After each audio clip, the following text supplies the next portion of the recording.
notification that the lecture is recording.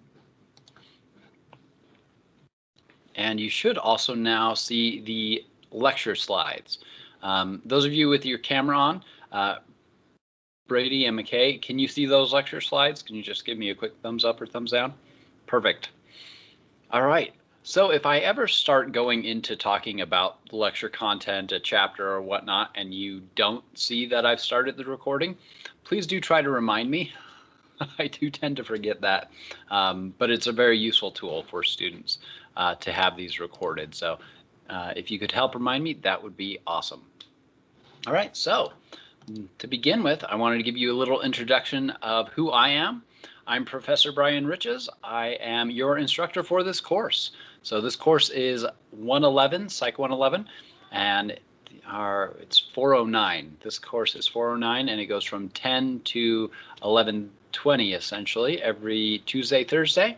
And I am a psychologist.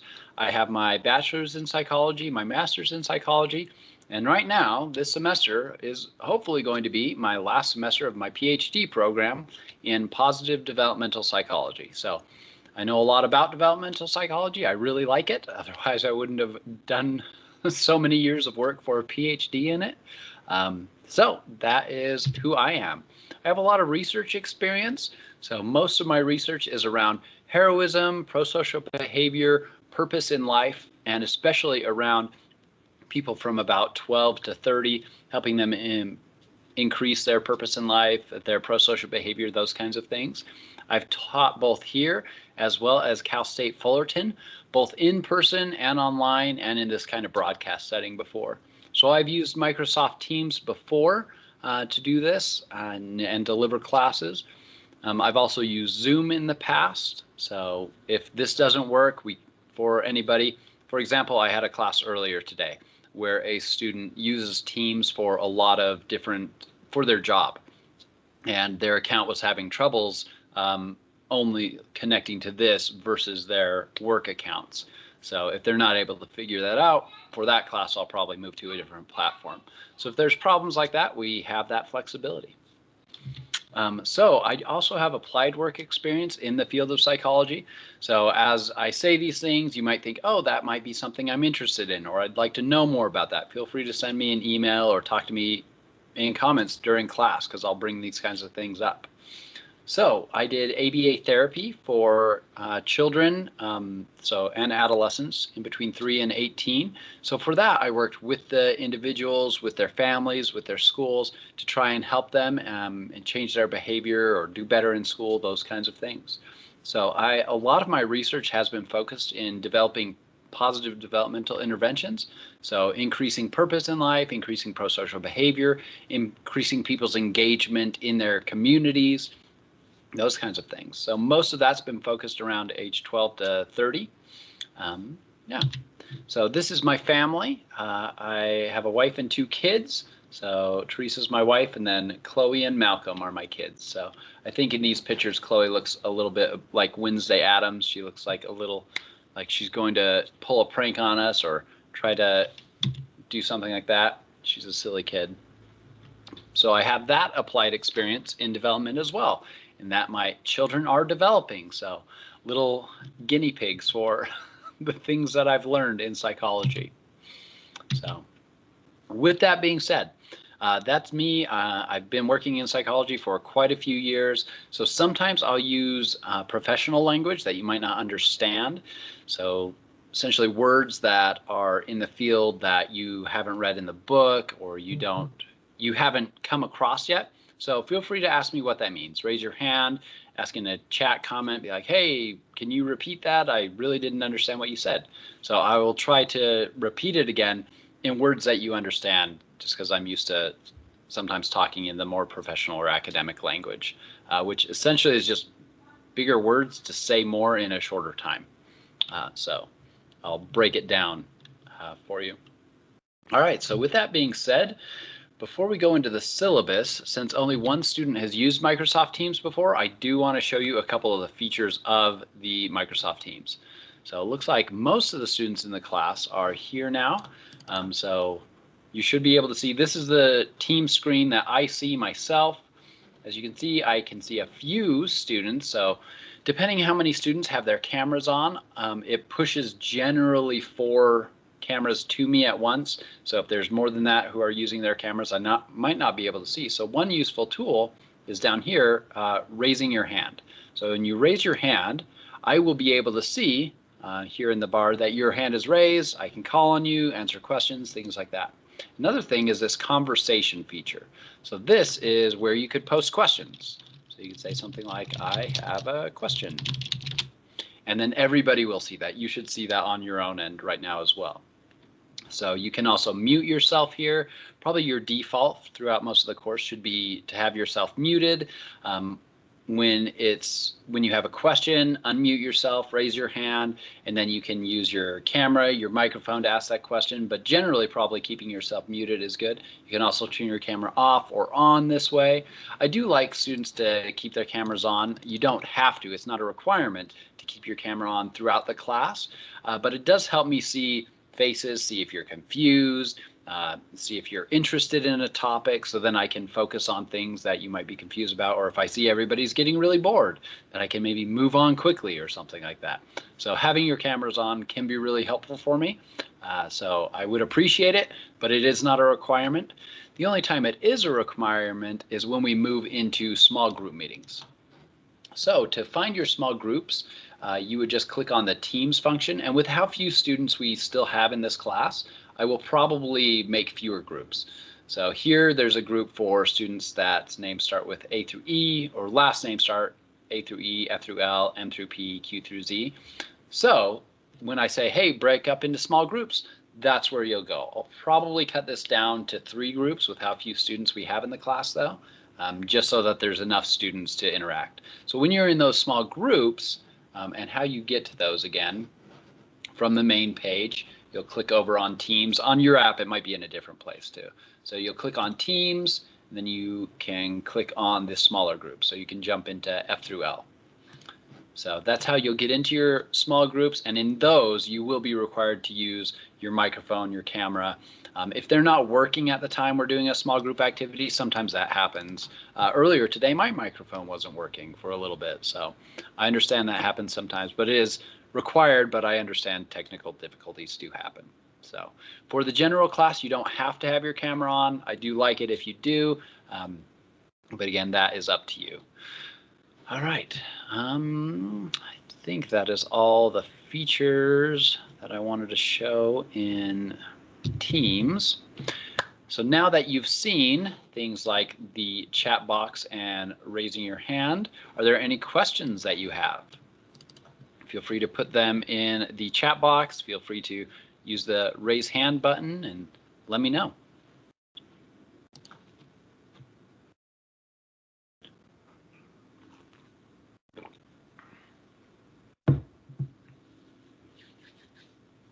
All right, well, if a question comes through, it will give me a little notification and then I'll answer your questions.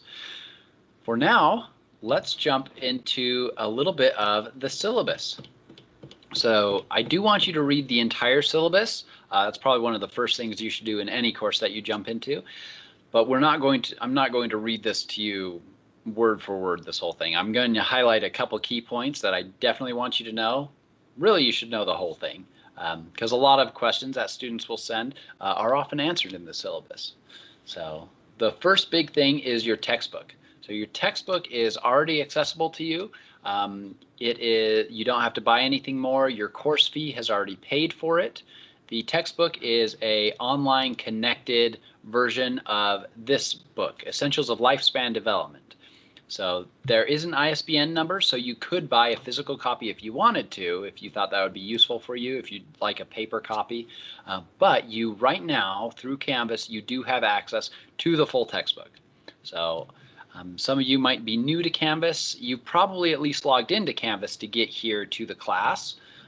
But I will show you really quickly how to get to our textbook. So your Canvas screen will look slightly different. Like you can't see this online schedule because I've hidden it from you because we don't actually need it for this class. So what you can do is here, Chapter 1 Smart Book, you can click on that to get to the textbook. you can click on the Chapter 1 Smart Book over here to get to the textbook, or you could also click on the McGraw-Hill Connect link to get to the textbook. So any of those three, generally I would just go to the Smart Book link, and then the first time you'll have to sign in. So definitely let me know if you have trouble signing into it. But after you get signed in, you should come to a page that looks like this. So you can start your Smart Book reading, and it will ask you, well, do you want to start with your reading or do you want to start with questions? The questions it's referring to is essentially a chapter quiz. So as you read through the chapter, you'll have questions about 19 for this chapter, you can see there. So you can start with those questions or start with your reading. I recommend students start with reading, but you can start with questions. If you've already been through psych class and you think you can probably do a couple of them, that's totally fine. So I'll go over to starting with reading, and this is your textbook. So this is the same exact words and format as if you had the print copy of the book. You can page through doing this. So this is the beginning of chapter 1. You can even go all the way back to the title page if you wanted to. Not that you need to go through all that. So as you read through this, you'll notice some things are highlighted. These highlights essentially indicate a topic that there's a question about. So let's say I wanted to start reading my book. I had 20 minutes to read. So maybe I read for 15 minutes. Then maybe by that time I've got to this point in the book. So then I can go to the questions. So I click go to questions down there. And here I have lifespan development is defined as the pattern of change that begins blank and continues blank. So this is the answer. I'm about medium confident. So I've answered that question because I've already read through that. So you could go through the questions up until you reach one that you don't know.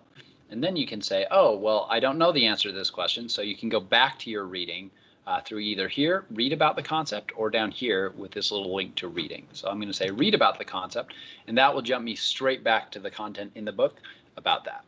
So that is your textbook. It is interactive in that way. These chapter quizzes, the Smart Book chapter quizzes, are not graded on how many you get right or wrong. Here, I'll go to the questions, and I'm not even going to look at the question. There, I got it wrong. So that won't affect your grade negatively, though, because this is a learning exercise. You're going through the chapter, you're answering questions. If you're still really confused after you see the correct answer, you can go back and reread it. So essentially, these Smart Books show me that you've read and that you've answered questions, and that hopefully you've been through the whole chapter to learn about it. So you are graded on completion. What will go into the grade book will be the percent that you completed. So right now, I've probably only completed, I don't know, 2% of these questions. So if I stopped there and didn't do any more work for this, I would get a very low grade. But if I went through the whole chapter reading and through all the questions, even if I got half of them wrong, I would still get 100% because I've gone through all of the questions. So that is the purpose of that, kind of as to show me that you've been doing your reading. So what I hope you do, obviously today you just barely got access to Canvas yesterday. So you probably haven't read through all of chapter 1, but hopefully for next class, you will have read through chapter 1, come to class with questions, and be able to have a lecture about the chapter, ask questions, and be involved about that content. So you'll hopefully, as you read through that, you will take notes on the material, then you'll come to lecture, improve your notes, add more examples, add things we talk about in class, and then you'll probably study those notes one more time before the exam. So you'll have reading, lecture, and a review of notes. So you'll kind of go over chapter 1 3 times before the exam on that chapter. So that's kind of what my intention is. Hopefully you're coming to lecture with having the chapter read already. That's essentially how it's scheduled out in your syllabus. So there's nothing really due today. All we're doing is this lecture, but then Thursday, the Smart Book for chapter 1 is due right before midnight. So you can see that in your schedule. You can plan that out. You can take it any time in between now and then and complete it. But what I'm hoping is that you will have read chapter 1 by Thursday, come be able to talk about it, and complete that Smart Book assignment by that evening. So the textbook is fully available to you. That was a big description just all around what the textbook does. So questions about that textbook or smart book.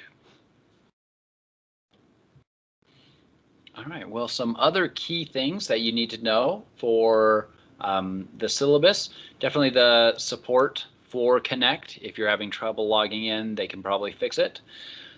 Some other important things, again, please do read this in your own time. I'm going to just hit on a couple key points. So Canvas is the delivery system. This is Canvas. So this is where you will be able to see all the class recordings. When I do a recording, I'll put the recording on YouTube and I'll put a link in here.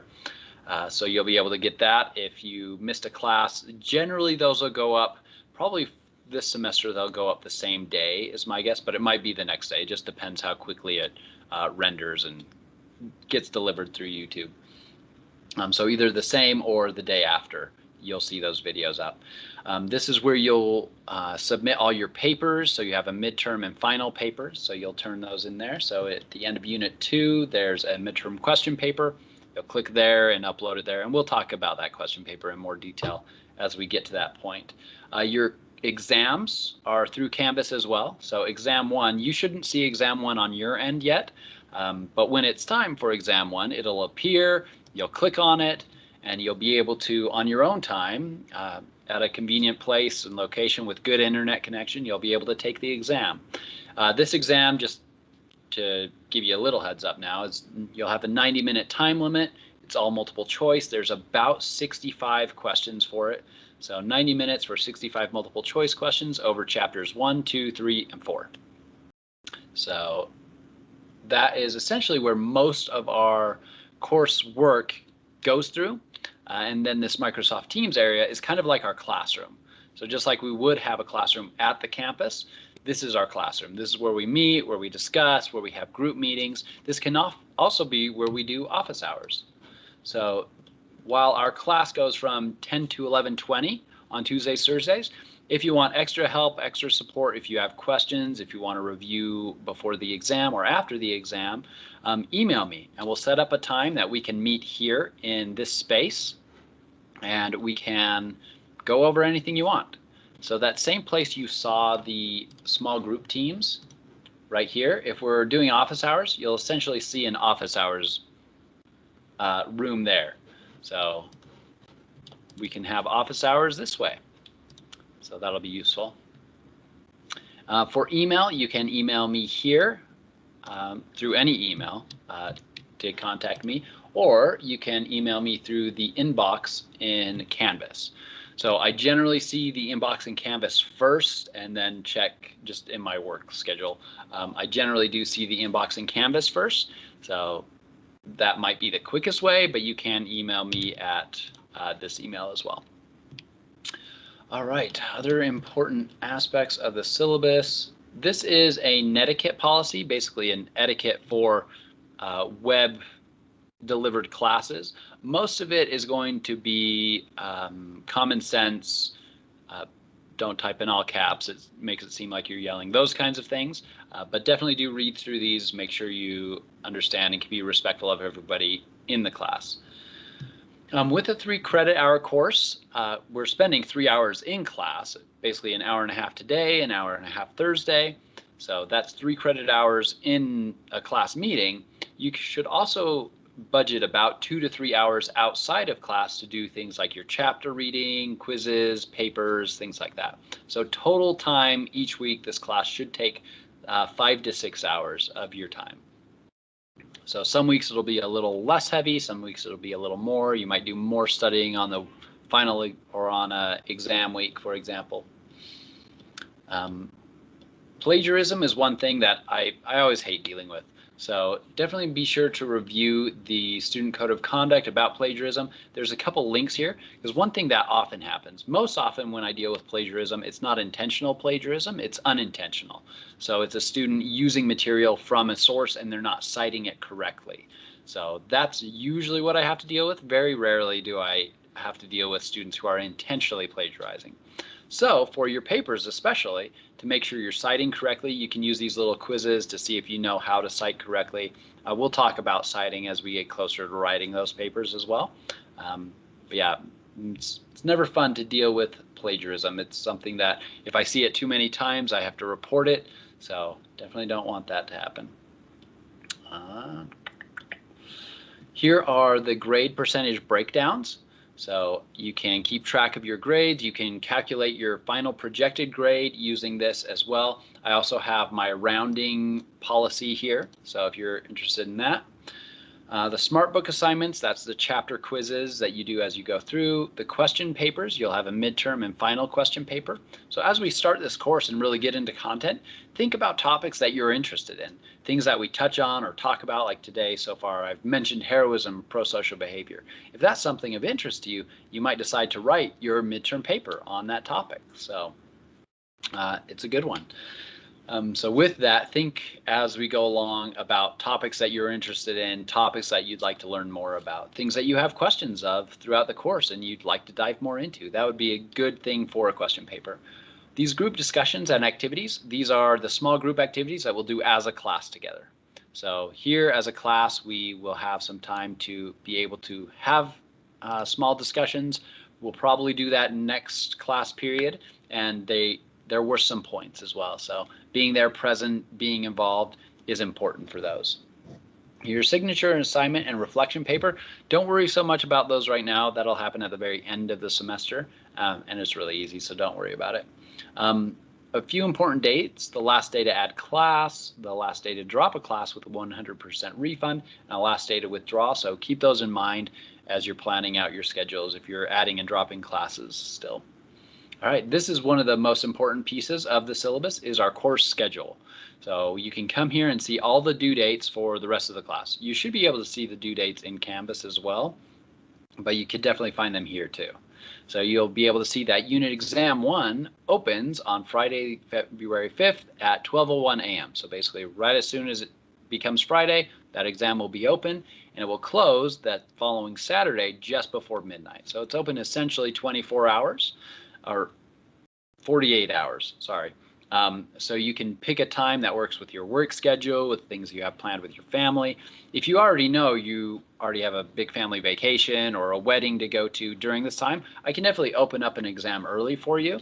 So that would be preferable to doing it late. You'll lose points if you do it late. And so let me know in advance and we can get you prepped before an exam. You can also see down here days we're not in class, like spring break, and then your midterm question paper when it's due. So that's March 5th. So you've still got some time, so we'll talk about it in class on another day. The last thing here is a place to keep track of your points. So this here is in the syllabus. If it was me, I would probably print out the schedule and this point tracking page. So that I could keep track of the dates, cross out things, make notes, and keep track of my points. Obviously, it's all digital too. It's in a PDF, so if you just want to use it that way or edit the PDF, that's fine too. Just giving you ideas of how to keep on track of, on top of your work in the course. So we've got 4 exams, 2 question papers. You can see the total points, so each of those papers is worth 50. The group activity discussions, like the one we'll probably get to on Thursday, is 10 points. So each of those adds up to 100. Your smart books, there's 17 total chapters. So at 10 points each, that's 170. That also lets you know if you get sick, for example, and you're not able to complete one of the chapters, then your total points for that might be 160 out of 170. That's not going to drop your grade that much. So if you miss one chapter, you don't have to worry about that too much. If you're missing like 4 or 5 chapters, 1, you'll probably do a little worse on the exam, and 2, that will start to affect your final grade. Then signature, assignment, and reflection paper, don't worry about that at all right now. It's not very many points, and it's going to be really easy to do. Essentially a review of what you've done over the class, a short 1-page paper of what you've learned. So yeah, don't worry about that right now. So you can keep track of your total points. With the group activity or discussion, if we end up not doing some of these activities, so if we only do 9 or we do an extra and do 11, that point value might change. So do keep that in mind. All right, I think those are the things. Oh, this is one thing I forgot. If you have any kind of special needs, any special accommodations that you need because of disability or anything like that, definitely let me know sooner rather than later. Get with the Disability Student Service office as well so that they can send me essentially an official letter that says, hey, this student needs these accommodations for taking exams. This student needs to have a dictionary or a translator or something like that. So let me know sooner rather than later so that I can make any changes to the class, the exams, the syllabus that I need to for everyone to do really well and succeed. I think that's everything from the syllabus. Definitely read over the whole syllabus yourself as well. It's quite a few pages, but it's all really useful and important information and will get you prepped for the class so you won't be super surprised when things happen in the class. And definitely keep track of the schedule, but I think that's all for the syllabus. Questions at this point? I know a syllabus overview is not an exciting topic, but hopefully we'll get into some of those exciting topics in just a minute.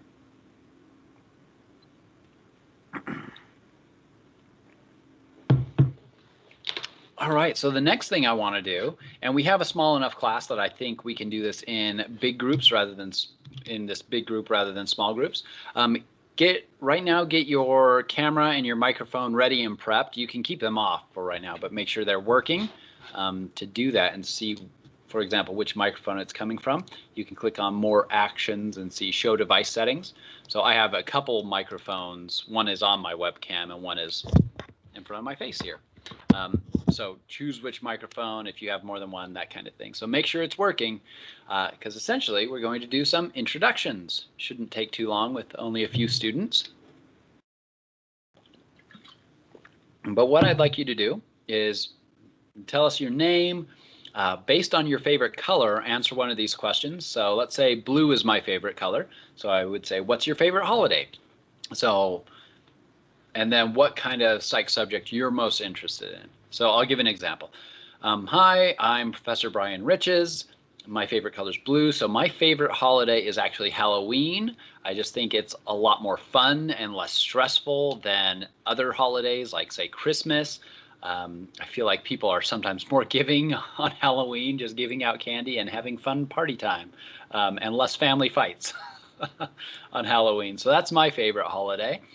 My favorite psych subject is developmental psychology. I really like prosocial behavior and watching and learning of how a young person, how they can be prosocial and start with things like sharing, and then how we can help people who are even older and adults be more prosocial and involved in their community. So that's a topic. Your topic, as you answer these questions, might be a lot more general. So I'm really interested in learning about disorders. I'm really interested in learning about the brain. So that's totally fine. If you've got a really specific idea of things you're interested in, that's perfect. It's good to know for me so I can focus on those things. But if it's more general, that's perfectly acceptable as well. So give us an introduction with your name, answer one of these questions. You can even just pick which one's your favorite question if you wanted to, and then let us know what kind of subject you're interested in psychology. That'll be very helpful. All right, so let's start off then with Brady.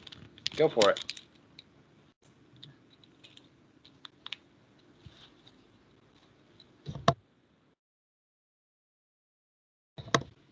Oh, I can see you're speaking, but I can't actually hear you.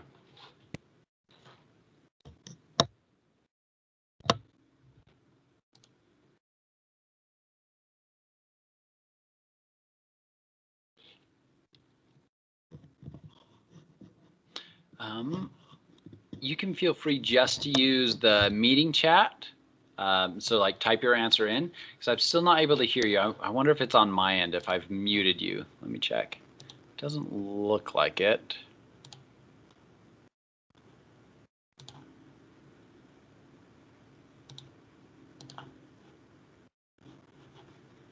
Now I muted you to try and see if I could fix it. So sorry about that. But feel free to just use the chat box and then maybe as we go through the rest of the class, you can click on this button and see if your device, as I snap, I know that's probably really loud for you, sorry.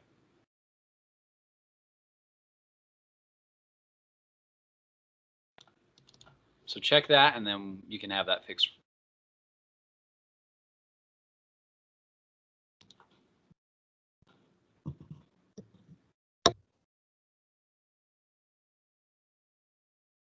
That Nicole said phone is working, so you can share with us. If not, feel free to use the chat box. That goes for anyone. If any of your devices decide not to work, that happens. It's one of the weaknesses of delivering in a broadcast format like this. Feel free to use the chat box if that's all that's working.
So are you typing a message, Brady? I haven't seen anything come through yet.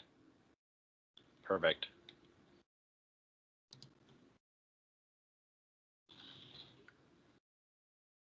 So as we're waiting, feel free to just think about what you'll say during your introduction. Oh, perfect.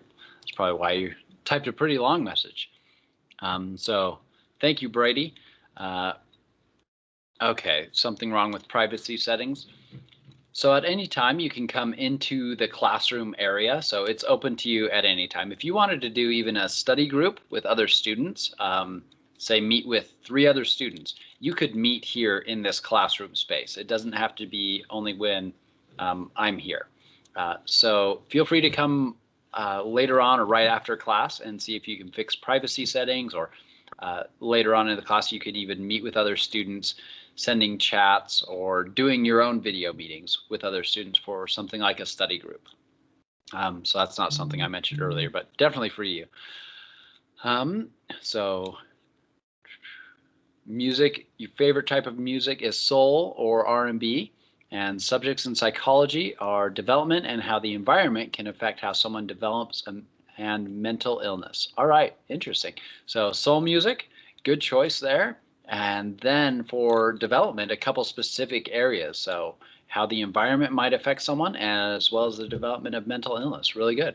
So those are things that we'll be talking about in a lot of little chunks. So each chapter is kind of broken up into the age group of physical development, cognitive development, and socio-emotional development. So what are some kind of like mental illnesses that you might be seeing, or neurodivergence that you might be seeing at any different age? How is the context or the setting or the environment affecting physical development, or affecting emotional development, or affecting social development at any given stage? So we'll be repeating those topics every time. So glad you're interested in that, and welcome to the class.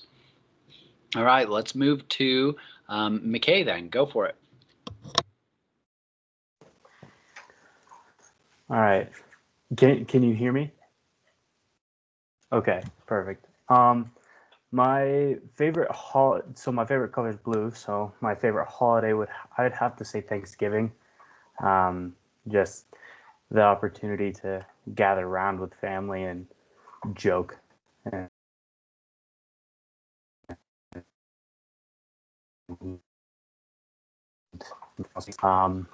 And then, oh, my name is Mackie.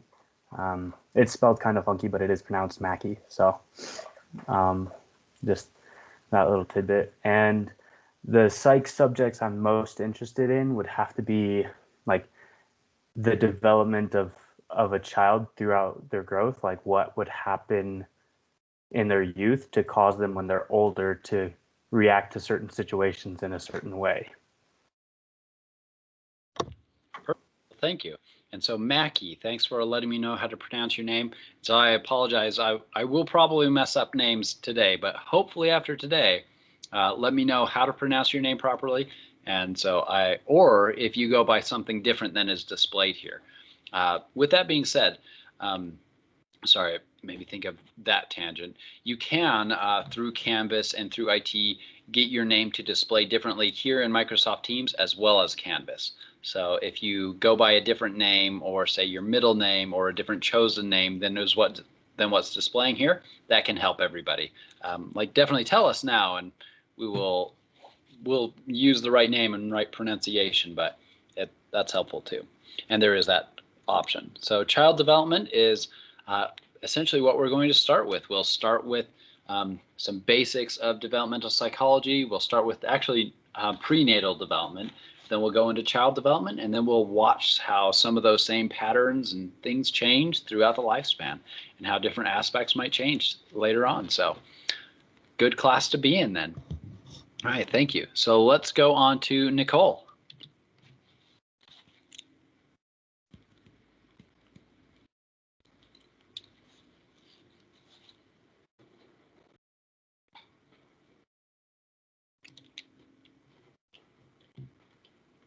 All right, so Nicole commented as well. Hopefully everybody's able to see that. If you're not, remember you can come down and click the hide or show conversations so you can see people's chats. So Nicole says their favorite holiday is Halloween. They want to be a psychiatrist, so some subjects are mental illness and development of the brain. Well, great. Mental illness is one thing that we will touch on a lot, like throughout the class. In the general psych class, there's actually 2 whole chapters dedicated to mental illness and treatment of mental illness. So if you were wondering if you should take one or both classes, that'll let you know. Or if you just want me to send you, say, the chapters on those 2 things, email me and I'll send you those chapters and like the slides I have for teaching those chapters. But yeah, for this class, we'll be touching on mental illness at different age points, things that are most common, things like that. But not so much treatments for this class. But development of the brain is one of the major things that we talk about almost every single week. So development of the brain is one of my favorite topics. Honestly, I think I mentioned this earlier. It might have been my earlier class. If I wasn't a psychologist, I'd probably be a neurologist just because of how fascinated I am with the brain. So we will talk a lot about that. So thank you very much, Nicole, and send me an email if I'm pronouncing your name incorrectly as well. So let's move on to Rachel.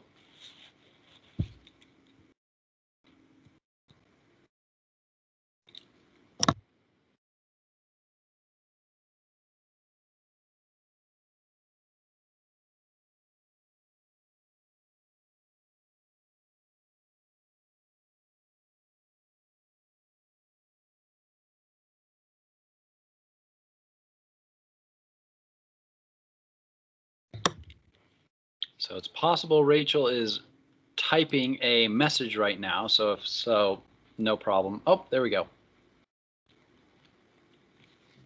All right. So Rachel says their favorite movie is Imitation Game, and they're interested in decision making specifically within the brain and the neurology behind that. So that is one of the, I think also one of the most interesting things about the brain and brain development and neurology is how we go about making choices or controlling impulses or making new decisions or calling up previous information. So cognitive features. So the book, like I mentioned earlier, we have like physical development at any given age bracket, cognitive development at any given age bracket, and socio-emotional development at any given age range. So we're definitely going to be talking about that a lot and how those other aspects will affect the brain neurology and decision-making process. So glad to have you in class. All right, so let's go now to, I believe it's Sierra.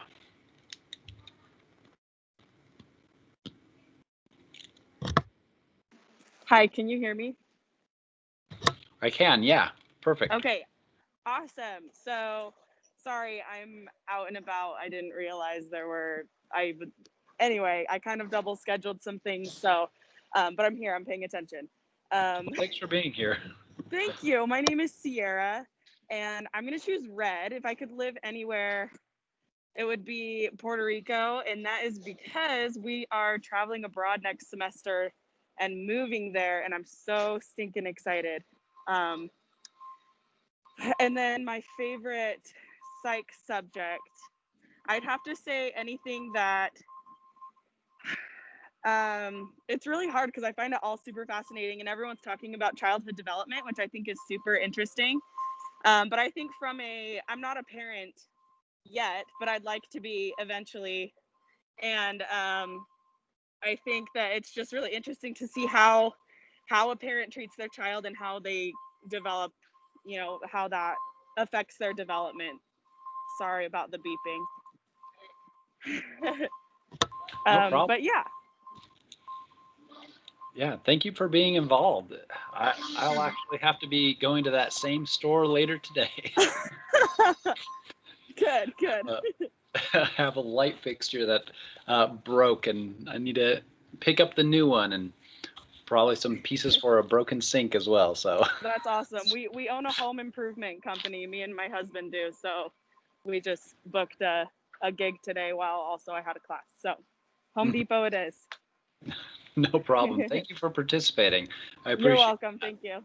Yeah, and definitely the parent-child relationship is really important, and we'll see how, say, attachment specifically can change things later on in life. So how your attachment to parent or guardian figures is actually really similar to the same kind of attachment style you'll find with romantic partners later on. So if you have a secure attachment, you'll tend to have a secure attachment with later romantic partners. If you have an insecure attachment with parents or guardians, you'll tend to find relationships with insecure attachments. So we'll talk about that as we go through class. So thank you very much.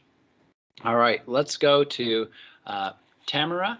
It also might be Tamara, or you might even go by Tammy. That's actually my mom's name. So let me know. Okay, can you hear me? I can, yes. Okay, sorry, my microphone can be kind of glitchy. But my name's Tamara. My favorite color question, I'm gonna go with red. If I could live anywhere, it would be my hometown, which is Ewa Beach, Hawaii. I moved to Utah a few years ago and I really miss it. So I'll probably want to go back after I'm done with school. And the psych subject that I'm most interested in would probably just be the mental health disorders, origins, and how to help people cope with their different disorders. Well, great. Thank you very much. So for mental disorders, we definitely cover a little bit about like supports and cognitive trainings and things like that you can do. So a lot that comes from cognitive behavioral therapy in this class, but definitely general psych has a whole chapter on treatments for various disorders. So you might look into that too, or even again, just email me for that chapter and for the slides I have on that if we don't go over that enough for you in this class. So we're definitely going to be touching on it, but mental disorders is a bigger focus of the general psych class. All right, let's move on to Veronica. Hi, can you guys hear me? Yep. Okay. Veronica, my favorite color is blue. My favorite holiday would be Christmas, just because I like seeing the lights and all. I don't have a favorite subject in psychology, but child development is something I'm interested in learning, though. Perfect. Well, like I mentioned earlier, that's one of the first ones that we're going to be covering is child development. So basically all of Unit 1 is prenatal and child development, and then we're moving up as ages go. So you're in the right place for that for sure. So welcome to class, and welcome everybody to the class. I'm glad that you're here, and it sounds like we've got a couple similar interests in, say, child development, brain development. There's also a lot of interest in mental disorders and illnesses and treatments. So that lets me know to focus more on those topics as we get to them, and bring them in more throughout the classes. So thank you very much for sharing those interests with me so that I can tailor the class more to what will be interesting to you. Because I try my best to, a lifespan class covers a lifespan. There's a lot that happens, a lot of development that happens over the course of a lifespan. Same problem with my general psych class. Trying to cover all of psychology in a couple weeks. That can be tough. So focusing on the things that are most interesting to you while getting all the content that you need to know about lifespan development is really very helpful. So thank you for introducing yourself. Hopefully now you've got a little better sense of also how to use Microsoft Teams, how to use your microphone, the comment feature, things like that, because that's what we'll be using throughout this course. All right, so your first thing in this course is there's already extra credit available to you. So even though none of your assignments are due yet, you can get some extra credit. So one thing that's helpful is me seeing your faces here in the class with your names on the screen. That's really helpful. But as I grade papers or look over your grades and see what you're doing, it's really helpful on Canvas for me to see a picture of your face as well. So if you get a picture up on your Canvas profile, basically just before exam 1, I'll give you 5 extra credit points. So if you've already got a picture there and it's actually of your face, not like your dog or something like that, I'll give you those 5 extra credit points. So you might already have 5 points if you've already got a picture on Canvas, even though you've not had any assignments. So you've got an A+ right now, if that's the case. So good job. Hopefully you all keep that A+. That's what I hope. It's nice to give the students who are earning those good grades. All right, so let's jump into, well, let's take a quick break. We did a really good job introducing, getting the things set up, figuring out Microsoft Teams. Generally, I'll try to take a quick break in about the middle of class, so like 3 to 5 minutes. So let's come back at about 10:55 and finish the course. And I'll probably be here still. So feel free to make comments or questions while I'm gone or while we're on break. But yeah, I'll have my microphone muted and the camera off so we can go and do anything we need. So be back here at 10:55.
right, welcome back to the class. Hopefully everybody's back from break, and hopefully I didn't break any of my microphone settings.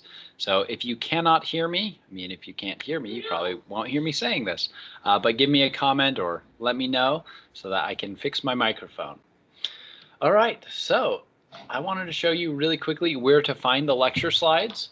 So I will sometimes update them in between classes. So the most up-to-date version of the lecture slides will be able to be found on Canvas, just right here. You can click here. You can then download the lecture slides in PDF or .odp format. That's one thing I'm not sure I remembered to mention on the syllabus. Since I have 2 classes back to back, there were things that I remembered to tell one class that I forgot to tell yours, and vice versa. So I may have already told your class here this, but one thing you do need for this class is access to reliable internet. So if that means you need to be at, say, a coffee shop or a library, I definitely want you to be safe, but that would be an important thing. Having a larger screen tends to be useful too, so that you can interact with the class, you can see comments, see the slides, things like that. So using a laptop, a large tablet, or a desktop will be useful. Also, where did it go?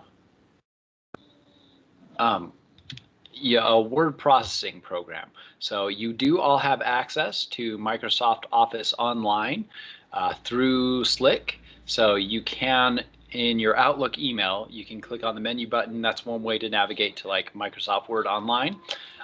If you don't have Microsoft Word on your own computer, just making sure that you're saving assignments in either .odp, .ppt, PDF, or .doc or .docx formats. That would be important so that I can open anything you're sending for papers, for example. I actually use LibreOffice. It's a free open source office suite. So it's got a word processor, it's got basically a spreadsheet program, a PowerPoint type program. So it's free and open source. It works on Mac, Linux, Windows. So I like to use Linux, and I like to use open source things. So it's actually kind of funny for me to be using Microsoft Teams when I try to avoid most Microsoft software. But it does have some security features that are recommended by the university. So that is why we do it. And sorry if that was repeated. I think I didn't say that to this class.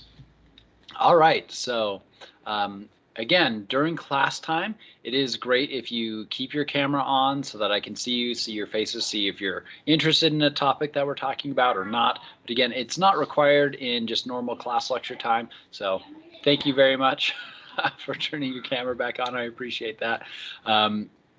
But again, not required for this time, but in our small groups, then it would be required at that point. So when you're doing the chatting with small groups, it's a lot more important to be able to see that. So let's start with this content. So the lifespan perspective.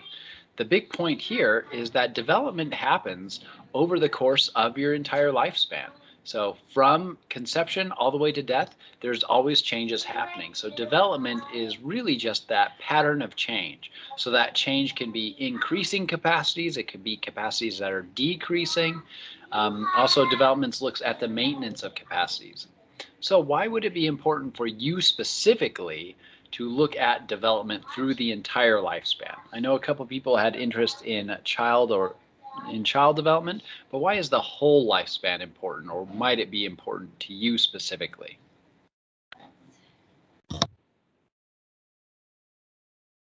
Again, feel free to raise your hand or make a comment. You can also raise your hand and then use your microphone to answer questions.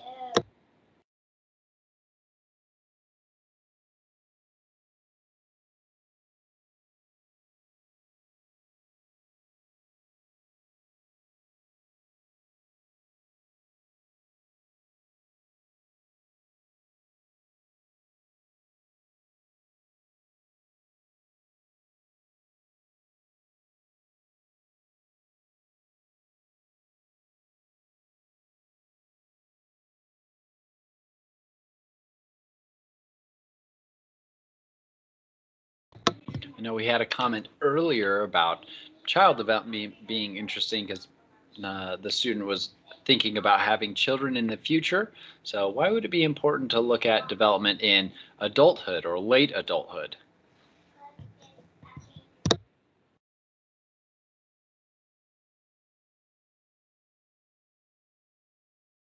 Okay, can you hear me? I can, go for it. Okay, sorry, I always have to make sure because I just never know with this microphone. But I think it's important for all of us because we're all humans, we all have brains, we're all developing, and I'm sure we'll learn about this too, but we've all had different experiences growing up that have caused us to maybe think or act a certain way. So I think it would be important to learn about these things because it'll help us understand ourselves and understand each other and why we think the way we do. Yeah, fantastic answer. I think you hit every single point I was going to talk about. So really great job. That it's important to you specifically because you're growing, you're developing, you've had different experiences, and it'll help you interact with other people who've had different experiences than you and understand what's happening, why an adolescent is going to be different than someone who's 23 versus someone who's 45, things like that. Very good. All right, so development is lifelong. There are a lot of people with interest in childhood, but even with adulthood, especially late adulthood, I was just reading an article the other day about how late adulthood is a time that there's a lot of stigma against, and people who are in late adulthood are sometimes even ignored. So, but even then, that's really sad for a lot of reasons. But one of these reasons is a lot of people just generally think that older adults don't have certain capacities. But what we've learned through developmental psychology is that there's still a significant amount of change happening even into late adulthood, even into the 80s, even into the 90s, and that even at those later ages, there are still a lot of cognitive capacities that you can increase and work on, and that they're not decreasing as much on average as what we used to think about. So very good. So another aspect of development is that it is multidimensional. So not really multidimensional like these pictures. It just gives me a good excuse to put some cool Marvel pictures into my slides. What I'm actually talking about when I say development is multidimensional is that every individual has different biological aspects to themselves, different cognitive aspects, different socio-emotional dimensions, and all these dimensions together make any person a system made up of multiple dimensions. So any child, any adult, any adolescent, any person, you, me, we have our own biology, our own health, our own demands on our lives, our own temperament and personality, the behaviors that we tend to do. And these things affect how we go through life. So if you have, say, a chronic illness, let's say diabetes, fibromyalgia, multiple sclerosis, that might affect the context that you're in. You might be going to a doctor more often. You might need to have a specific diet, things like this that might affect the settings and the situations that you're in different ways. You might have different experiences because of these things. So any of these dimensions affects life. So like you were saying a little bit ago, we all have different experiences. All of these dimensions is added in to the development that we have that makes us unique, that makes everybody have those unique experiences.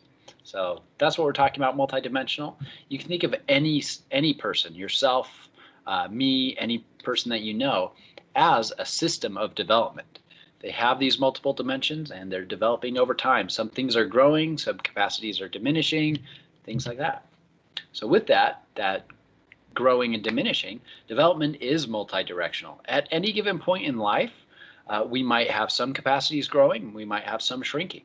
So just like trees have different phases of growth over the course of a year, right now I'm seeing trees already starting to put out like buds, so that in the spring those will become leaves or flowers. At the beginning or the middle of fall or the end of fall, I saw them all losing their leaves. So that aspect, the leaves were diminishing.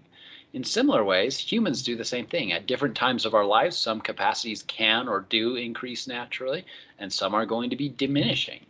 So all these dimensions can grow or shrink. One really good example of that is the capacity to learn a language. So the capacity to learn a language is really large in early childhood. It's really easy for early children, so up to about 7 or 8, to learn a new language. But as time goes on, that capacity decreases. So if you take a 5-year-old and an 8-year-old and you put them in a completely new setting, culture, context with a different language, what ages did I say? 5 and 8? The 5-year-old will learn that language much quicker on average than the 8-year-old. But they'll still learn it a lot quicker than I would. So if these were my children and we moved to, say, France, I would probably struggle and take multiple years to learn that language versus my children my youngest child would probably pick up on it really quick, and my older child, who is 7, almost 8 right now, would pick up on it a lot quicker than me, but slower than their younger sibling. So that is a capacity that is really large in early childhood, but as time goes on, that capacity to learn language shrinks. It doesn't go away. I've still been trying to learn French, actually. I tried in high school, and I'm trying now, and it's not a capacity that I have very well. But part of that is that neurology. So the brain area that processes language is on the left side of your brain, about over your ear. Not like over your ear because the ear's, never mind, different tangent. But that's about where it is in the brain. That's where you're processing language. And so in early childhood, you've got a lot more neurons, you've got a lot more connections, mostly a lot more connections between the areas of the brain there. And over time, those connections just get pruned away. If you're not using them to save energy, the cells like suck their dendrite arms back in so that it doesn't have to use more energy to make it live. So that's one of the main reasons why our capacity to learn language is really large in early childhood. And it's probably an evolved capacity, that it's really important to learn language and learn how to communicate with other humans early on in life. So we evolved to have that capacity, have a lot of energy sent to that area of the brain. And then after that, it's not generally as important. So that's my excuse. That's why I can't learn French. I'm too old. But I can, it's just a slower process. So with that, development is relatively plastic. And what I mean by that is that there is that capacity for change. When I say plasticity, think of like rubber or like a malleable plastic. I have one of my kids' toy crowns right here, actually, that I just stepped on. It's a little bendy, right? So it's a little movable. Your brain development, your neurology, your learning, your capacities, your cognitive abilities, your socio-emotional abilities, they're all a little bit malleable. So older adults, for example, can still learn and master new cognitive skills. Their brain still has the capacity to get better memory abilities, get better reading abilities, get better problem solving abilities, even if we might just general people might think that older people might not be capable of that. Their brain is still plastic enough, still malleable enough that it can do those things. So with that being said, plasticity essentially means that almost everything can change to some degree at every point in life. So not everything, but almost everything can change to some degree at every point in life. So development is also multidisciplinary. So what I mean by that is that we're in a psychology class, so the discipline of psychology and how we look at human development. But there are other disciplines that look at human development as well. So maybe to get a little bit of practice with the chat box, open up your chat box and put in 1 or 2 ideas of other disciplines that also look at human development.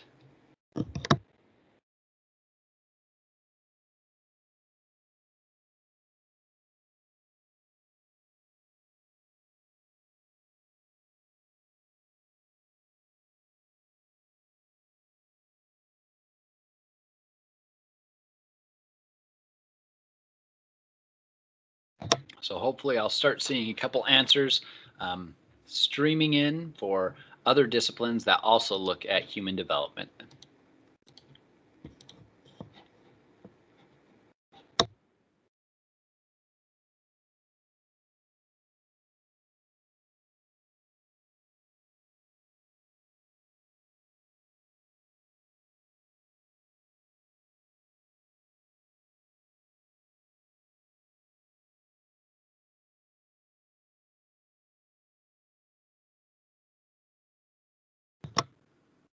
All right, medical field is one answer. So doctors or nurses are interested in human development? Yep, very much so. So there's a lot of overlap in the interest between psychologists as well as medical personnel.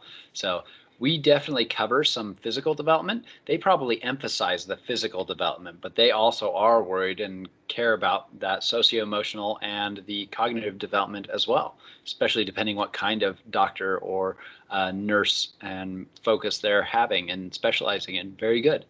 Any other disciplines that students have thought of?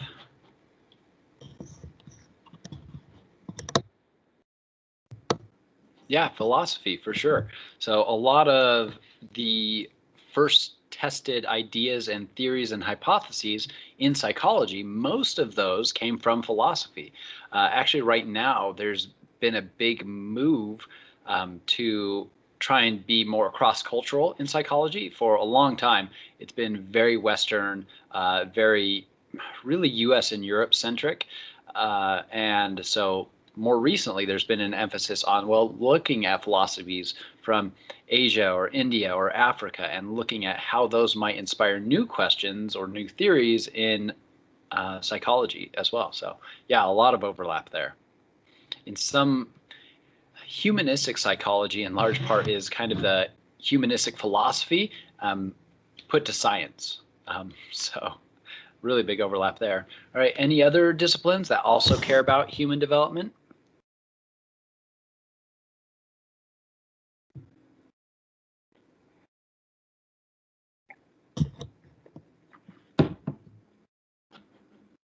Well, this is one thing I wish Microsoft Teams had. I wish it would tell me like students who were typing, because I never want to like jump ahead and show the answer if someone's already typing an answer. But some others that weren't talked about were anthropology. So medicine was talked about, sociology, social work. That's pretty clear overlap there. Neuroscience. So there's a lot of other areas of and a lot of other fields that also look at human development. One really clear example that connects with my work on heroism is actually Stephanie Preston's work on heroism. So her focus is more evolution, anthropology, and neuroscience. So those are the specialties that she has that I don't quite have.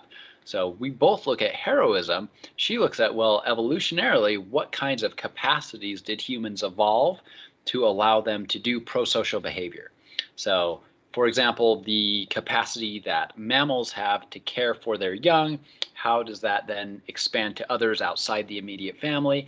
How do we as humans maybe even expand that to other humans or other creatures that are outside of our species? So that connects with my work on heroism.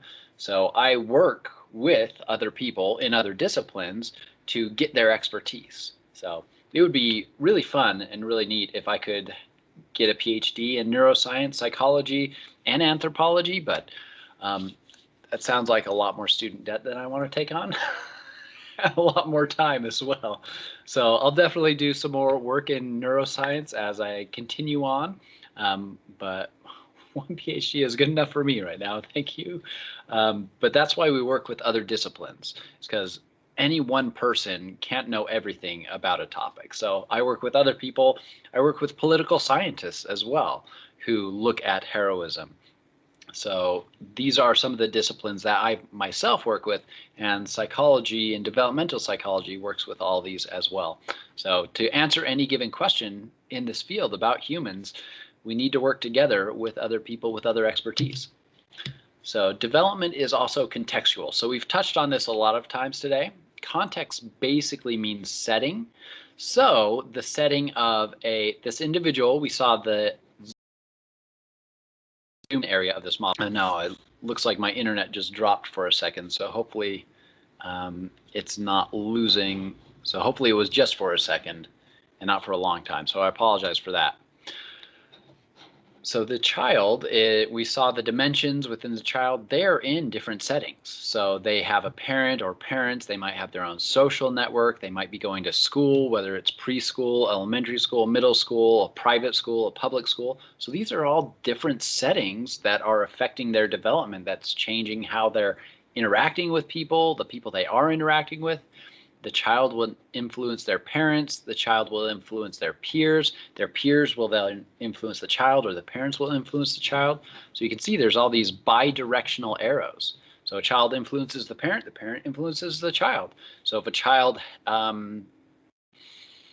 let's give a personal example. If the child is waking up at 4:30 in the morning, the parent might be really tired and have a harder time parenting the child or doing work in a day. Not that that ever happens to me. This is not a personal example. It totally is.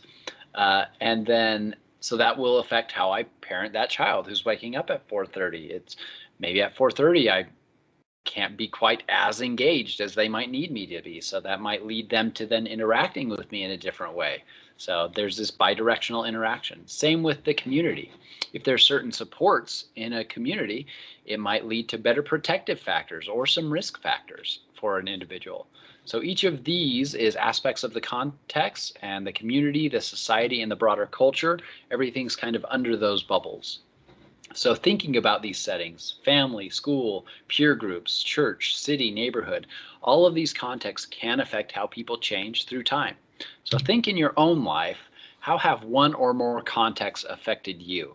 So this, you could look like big picture, like a big context change. I moved from one culture to another culture, or you can think even smaller. So I changed my peer network. I had this group of friends and I changed to this group of friends. So it changed these things that I was impacted by. So think about a time that one or more contexts have affected you in your development, and then share them as well. So feel free to raise your hand or type a comment.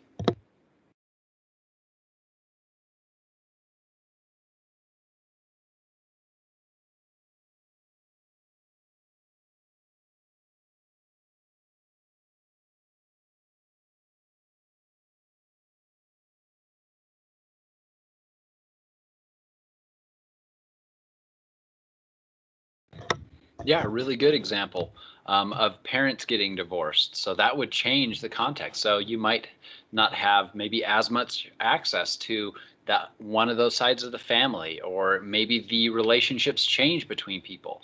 So that would change how you're being parented. Maybe you have to be at two different schools. Yeah, COVID and lockdowns has changed a lot about the community and society and cultural context that we're living in, for sure. So really good examples here of parents getting divorced, COVID and lockdowns. So the communities, maybe some places that you went to daily or weekly are now locked down. Haircuts, for example, you might not have gone out for a haircut for a long time. That might not have, a haircut itself might not have a big impact on your development, but other aspects might. So right now, we're doing this broadcast class, right? This might, for you individually, this might be better for your learning. It might be more convenient for you, but for you, it might be more difficult. It might be harder for you to be engaged in this kind of class. If it is harder for you to be engaged in this kind of class, email me, let me know things that I can do to help encourage you and engage you a little more, things like that. If you have any ideas, or just let me know that this kind of class setting is tough for you, and maybe I can give you some extra help that way. Things like that. So yeah, this has literally changed the context of even just this classroom. So that might change the development of people. I know my little sister is graduating high school this year. And so her last couple years of high school were very different than mine. How will that affect her 10 years from now or 20 years from now? Differently than it did for me. So yeah, really good examples of how context might affect individuals. All right, I want to get to actually it. Yeah, I did mention this. Development involves not just growth and changing growing wise, but also maintaining capacities as well as the loss of capacities. So I mentioned the loss of my capacity to learn language easily. So in early childhood, that capacity, learning new languages, was really easy. I could have if I had been exposed to multiple languages. Now I'm basically maintaining my English ability and trying to keep that maintained. Maybe it's a cognitive ability, your memory that you're keeping maintained. Maybe it's your socio-emotional level. Also, as we get older, we might need to regulate some loss of things. So our cognitive capacities stay high for a long time into late adulthood, but our physical capacities, for myself, even after about age 22, you actually start losing some of your hearing. Just on average, everybody at about age 22 can't hear very high-pitched noises. So there's regulation, growth, maintenance that's happening in lifespan all the time. So development is a lot of different things.